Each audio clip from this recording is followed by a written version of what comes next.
they had a school over on Pond Black when they used to run the kids with, and all of the Cal Costa was mostly Spanish fishing family.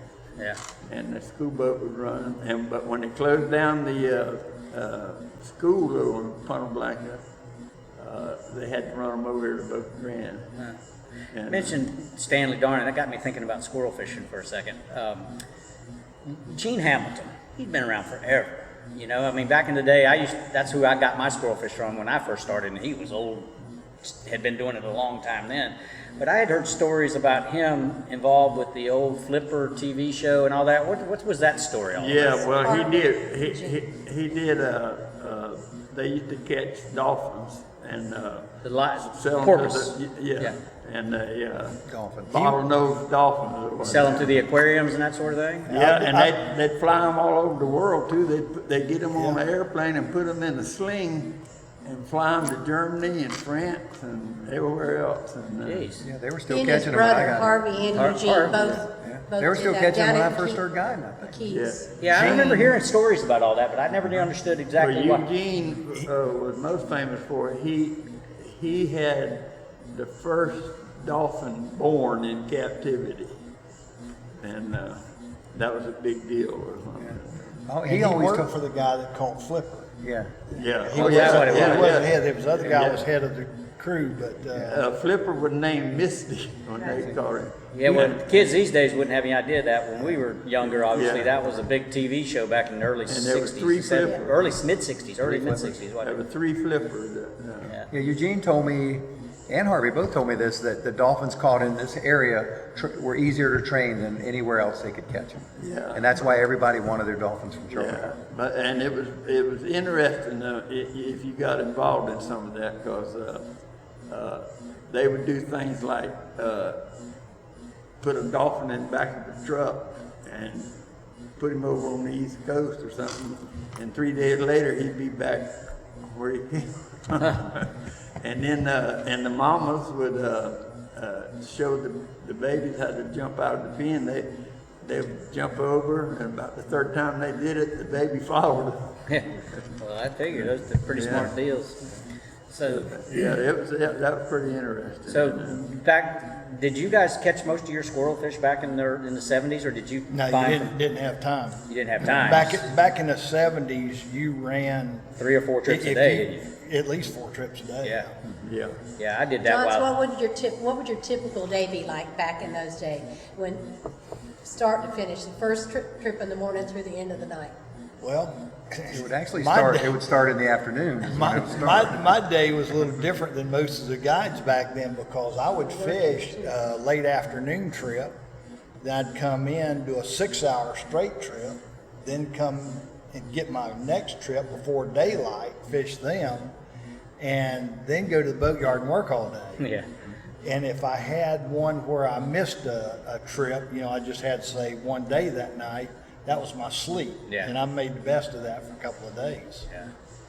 And mine was, I started at 4 o'clock in the morning, and then I fished to 7. I think we fished 4 hours in, or 5 hours or something. And then I'd come in and go back out at 9 and fish at 12 or 1. And then I'd come back in and go out at 3 and or 5, really. Yeah. Well, I know. Mine would start at 3 in the afternoon. I'd do a 3 to 6. And I'd come in, I'd do a 7 to 10, and then I'd do a 11 to 2, and then I'd do a 4 to 7 in the morning. That's kind of Then what I'd go sell insurance. When I was Yeah. a kid on the boat with my daddy, that was the old squid. Yeah, That old- I remember that, yeah. the day was whenever the people said, let's go to the dock. And I remember a lot of times you'd Yeah. be coming in, it'd be late afternoon, they'd say, well, let's go up the harbor, and I've been offshore. Yeah. Say, let's go up the harbor and see if we can find a tarpon. Yeah. And this is late afternoon, and you got started almost at daylight. Well, when I first started, we made the 8 hours. In fact, what you were talking about, that's how all those guys got those cabin boats, because they all had had mullet boats, and then you'd take the chairs out and the net out and put the chairs in and take the people fishing. Well, they fished so 2 of them could go down in the cabin and sleep, and 2 could fish. And I think they fished around the clock. It killed the captain. Oh, yeah. Sleep was when you find it, right? I remember those days bad. Those four 3-hour trips a day, they would Yeah, get and you we after didn't- about the 5th straight day of that. No, I did it And for a when whole I- month of June. Oh, one I know. year, right? I know you did. I Never did it remember. again. Coleman told my Uncle Harold he was mating on the boat for him there one year, and he got into the dock and he got off the boat and just started walking. And Harold says, "Where are you going?" He says, "I'm going home for about an hour." He says, "An hour?" He says, "What you gonna do?" He says, "I'm gonna sell my bed." He says, "You ain't gonna let me use it no more." Yeah. Yeah, I could do Now, and your dad was, what years was your dad the sheriff? From, He was In 26 years, Yeah. and 72 was the last year, so date so back. throughout those 60s, we're talking about your Oh, yeah, dad was the 50s, sheriff. Now, he probably got kept busy keeping the guide straight a little bit. No, wasn't he? I don't think Not so. too bad. No. Not too bad. Well, he knew them all, right? Most of the stuff would settle itself out. Right. It wasn't nothing. It was just And it was testosterone. Always them little family feuds, you know, that this group was against this group, and then the next year half of these guys was on this side, this half was over here. Yeah. You know, so it always worked its way Yeah, out. yeah. There was no. I didn't mean it like that. I know there's never any real serious problems, but yeah. It Well, was- no, Yeah. when he started, he had at least one cutting or one shooting a week. Really. And when he left in 1972, he had 2 B&Es in which he had convictions on both of them. That's good. Johns, what about, your dad had the customers, he had several, but the Moores were real good customers that kind of booked him year in and year out, didn't they? And Yeah, that was kind of the pace it was back those, of the early days, I'm thinking too, is the regular customers, you knew that they would book you for the whole month of May or the whole month of Yeah, June. That's right. I never did, when I first started guiding, I never, ever took a stranger out. I mean, the first time somebody ever walked on the dock and asked me if I could take them fishing, I was in shock. I didn't know what to tell him. Yeah, most of them were like Dumpling, myself being generation down. We actually inherited a big part of our parties. Yeah, from you know. from your dad or whatever, right? Yeah, and you'd have one big party right after the other, and they'd always book you for 4 or 5 days, and they'd always book 5 or 6 boats, you know, so. There's a lot more corporate stuff too back in the Oh, day. Absolutely, Yeah. I can remember a Zippo lighter, I can remember Hickok belts, I can remember Lazy Boy, I can remember Slits. Canada Dry, Slits. Slits. Yeah, all these big corporations I come remember in. Heinz ketchup, and one of them, when one of them left, another group would The come. Avondale Mills was, they would go Avondale the whole Mills, month, but, yeah. I fished Florida Rock for about 2 weeks every year for the whole 17 days. But I remember as a child growing up, and then later years until the old Pink Elephant closed, the guide docks were down the front, and the Pink Elephant was like the hub. And there were no cell phones, so a lot of people didn't even have phones in their homes. And I just wish we had that phone booth and, Oh, that and would even be- pictures of it, because if it could talk, it had all kinds of captains' phone numbers, and it had stories to tell just written in that cypress wood. Yeah. And Daddy or Forrest, whoever be working there in the bar, were kind of like the head. They answered the phone, and sometimes they'd answer the phone, and it'd be for Hugh Futch, and it'd be his girlfriend or his wife or something. No, we haven't seen him at all. Or it'd be whoever, you know. But a lot of times the customers called there, and they'd have a little pad there that they'd keep a note and say, you know, Mr. Sean's called. Now this was a phone booth that sat It out. was Yeah, no, it was inside the bar at the little end of the L. The bar was kind of a horseshoe, Right. L shape. And that was upstairs. It was upstairs, and it was all cypress, all the wood And cypress. it was kind of like your office. And you walked into it, and it was big enough really for 2 people to get in. It had the old hand crank phone, you know, and it was all wood, and everybody write with pencil or pen, and there was a notepad in there. But that's the phone number. So whoever happened to be around was the message taker, So- right? Oh, and absolutely. that's the phone Absolutely. number that everybody called, because the guides didn't have phones, and they might have a phone down on the dock, but usually they'd come up to the bar and sit and wait to get their phone call, or they, you know, come to see if they had any messages, and that went on.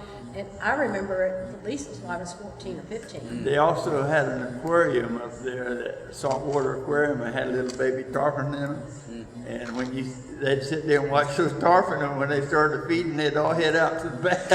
That was the cue, huh? That's right. And I Daddy don't, said them. I don't remember that part. Yeah, of it. Daddy, I heard those stories. Daddy said those minnows would swim in I don't their remember gills the and part. out their mouth, and them tarpon would never take I really one. And don't. whenever they started, It was they time started like it was a last meal, and you could Yeah. run down the pass, and they'd be biting down there. Yeah, And the tarpon, what was it, 2 or 3 of them?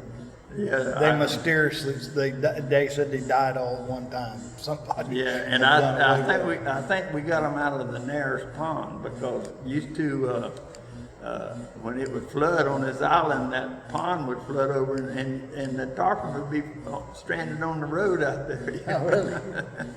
So that's where I grew Yeah. up.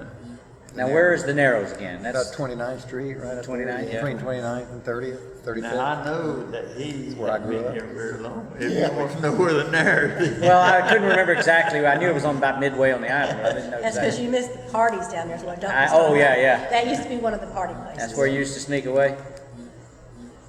From John Knight. Yeah, Senior.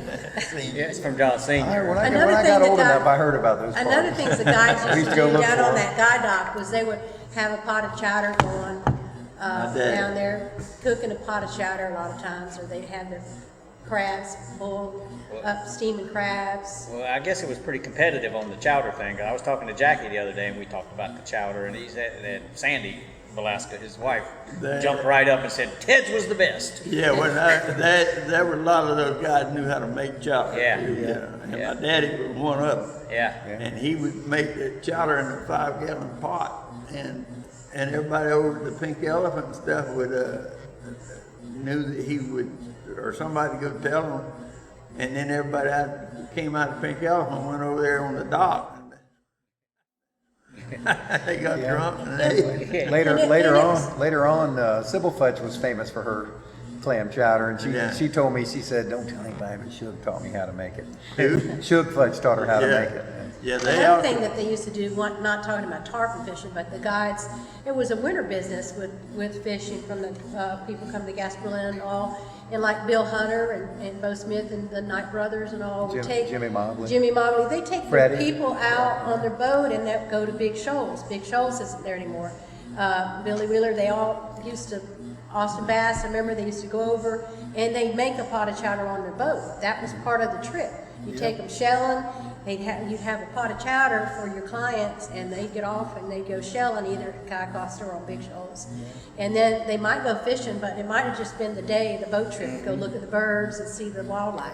Those guys all had a family or that booked them for the whole winter. Yeah, that's, Oh yeah, It's yeah. like I have a funny story about the chowder and the big shows. My daddy had made a chowder that night, and he asked me if I could take his people over to the show and feed them the chowder. Well, I had the Coleman stove on the boat and all that stuff, and he said, he gave me, you can't stir that chowder now. You have to lift it. You can't stir it. So while the people were going shelling and stuff, I heated up the chowder, and I got back on the stern and got a little casting rod and those people said, "Captain, what do we have to eat?" I said, "We got some good, delicious chowder down." "Oh, no, we can't eat chowder. We're all allergic to chowder. We can't eat that." And I said, "Well, that's all we got." And so, well, we'll try a little bit of it. And so I dipped them out some, and I didn't pay any more attention to them. I was back there fishing and stuff. I said, "Well, I won't get me a bowl of that chowder." I went down there and I couldn't take a piece of bread and wipe around that pot they had eaten every bit of it. Yeah. So they didn't obviously weren't too allergic to it. No, right? they wasn't all that allergic to it. Well, so who else was around in the '60s we haven't talked about? Was Fred Scott here in the '60s? When did Fred show up? Yeah, and Pete. let me tell you, Pete Scott was He his dad. Yeah, No, he his was brother. in high Brother. school. Yeah, he was in high school. That he didn't start guiding until after till the 60s. yeah, in my 65. generation, there was me and Dickie Coleman got our license, and then Fred and Pete got their license, and then I had to help Lamar and Babe get there, and back in those days, they didn't have that multiple choice stuff. You had to read the Chapman report, and you better know what you're talking about. Cause absolutely, and the Yeah. man would take you in that room and sit right across from him. And you also had to have 3 other guides to vouch for you that you had been Enough on the experience boat. on the water. Yeah. There was I also had to do Donald that. Joyner and Arnold Joyner, who people knew as Tiwi. They both were captains there. Oh, Donald and I Joyner. know another one too that I bet you got a Booth Harrison. Yeah. Yeah. I heard that name. And Brad Blaster and Ted Blaster and Paul Blaster. They were all of the older generation, though. older I than remember you. one of the stories that they always told me about Fred was that he was the tightest guy around. He'd go get the spark plugs from Clyde at the gas station, Clyde neighbors at the gas station, because they weighed 2 ounces or whatever the weight was. I guess they weighed about 2 ounces. He, instead of using that lead, because he didn't want to lose all that lead was expensive. Every time a tarpon jumped, of course, throw lead He off. did that for several years. he It- did that. Clip for Do a you long remember time. that? They clip right on with a little. Yeah, He did I that always for- heard that story that Fred was famous for using spark plugs as his weight. But speaking of the lead, we were just talking about it a while ago. We all use those bell sinkers, those 8 ounce, and they had the copper wire that ran to them. You just, and one time we was all up there and it was just breaking daylight, and it wasn't a breath of air anywhere, and the tide was slack, and that Donald Comer Jr. or whatever his name was, he was sitting in the back of a boat. And I somehow or another, I don't know why, but I got a tarpon on it, and it jumped. And I mean, it went way the hell up, and when it jumped, it slung that lead, and it hit that boy right beside the head over there, and he didn't know why, he just went boom. Just knocked him right out. Oh man, I can believe that. There was a whole group of other captains, though, that were at Miller's later years in the 60s. You're talking. There was Bill Miller and Nick Lopez, and that's where Jack Gilbert's boat was, I believe. And that's where Miss Budweiser and Miss Bush Yeah, well, and Yeah, the Avondale Mills boat. Avondale Mills. Was this in their late 60s, early Yeah, 70s? 60s, 70s.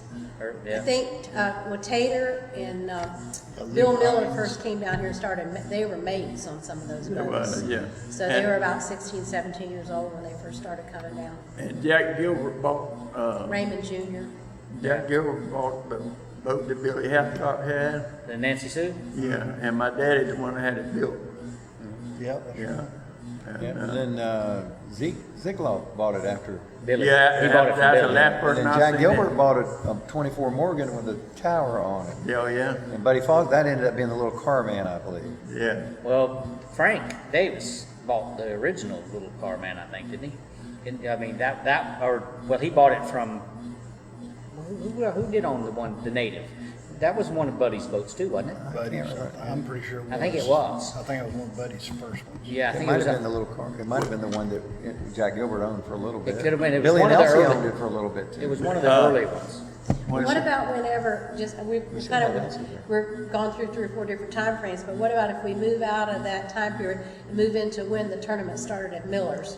And kind of talk about Yeah. tournament at The Miller's crazy. and how that changed The crazy days.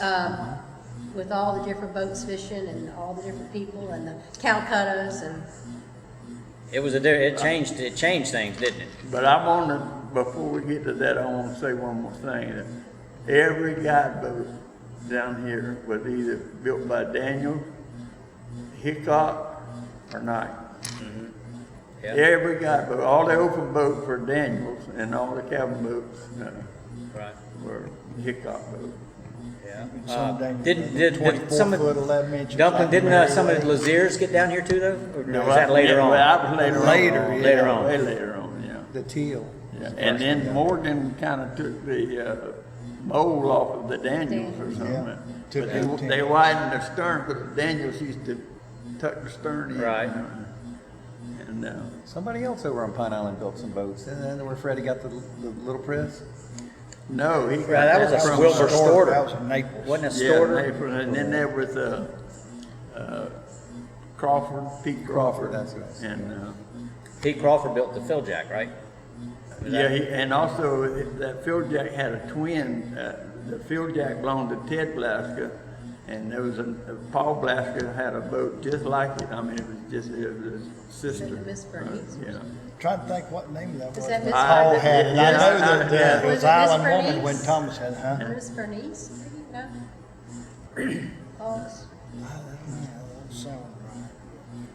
And we didn't talk about Bill Hunter. Bill Hunter was an old fishing guy too. Yeah. Yeah. He was well known for his. Yeah, I never fishing. knew him. And he was- made Guy when I chop. started. He made an excellent chowder, and he fished the Van Buren family for many, many years. Plus, many other. I caught my first tarpon with him. Did you really? That's how- 1959, yeah. Chris Hunter's That's how we. the youngest Right. Okay. That's how all the old guides got their boats. Was through the wealthier families that booked them for the Yeah, year they or book season. them, and then they say, well, we're gonna have to see if we can't get them. A better boat. Yeah. And they wanted most of them wanted a cabin boat, or at least Yeah. even if they had the open boats, they had the canvas that came over that they were protected from the sun. So when you built the Casuarina and the Faithful and the Moonraker and all those, well, Moonraker was more of a work boat, right, originally, but the It was charter boat. It had first all Moonraker. varnish but when you, stern. but the Faithful and the Casuarina were strictly, well, not strictly, but that was mainly what you were thinking of when you built those, right? All those boats, Moonraker and Right. all of them, those were strictly charter Yeah. boats. But whenever we had it documented, rather than document it like most of them, commercial fisheries, my dad put it as coastal trades and towing, which allowed all of that. And when I got ready to get my towing license, I was able to document them all. Wonder how many tarpon been caught on a Knight Brothers built boat. Yeah, Most of them. but they, You reckon there's been one or two? but like Nat said a while ago that in the wintertime mostly, you had your own people that came down and stayed for months, and you know they hired you, and like I say, I never.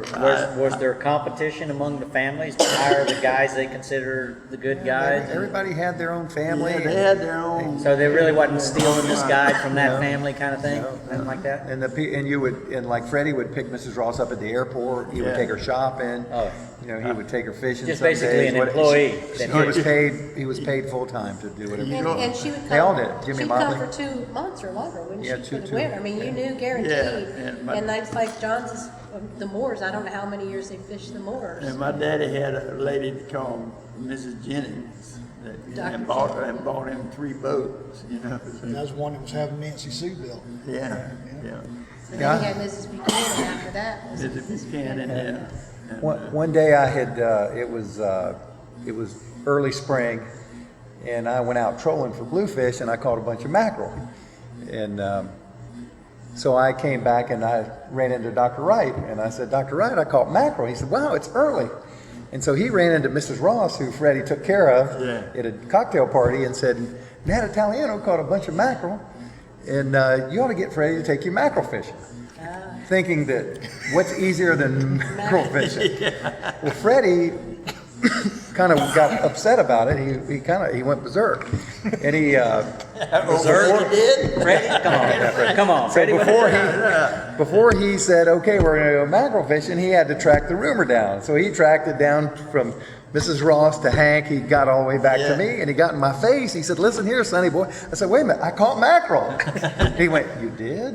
And he said, I guess I better go mackerel fishing then. He was all upset that he was going to have to go rig his rods and go mackerel fishing. My mackerel rods have never been unrigged.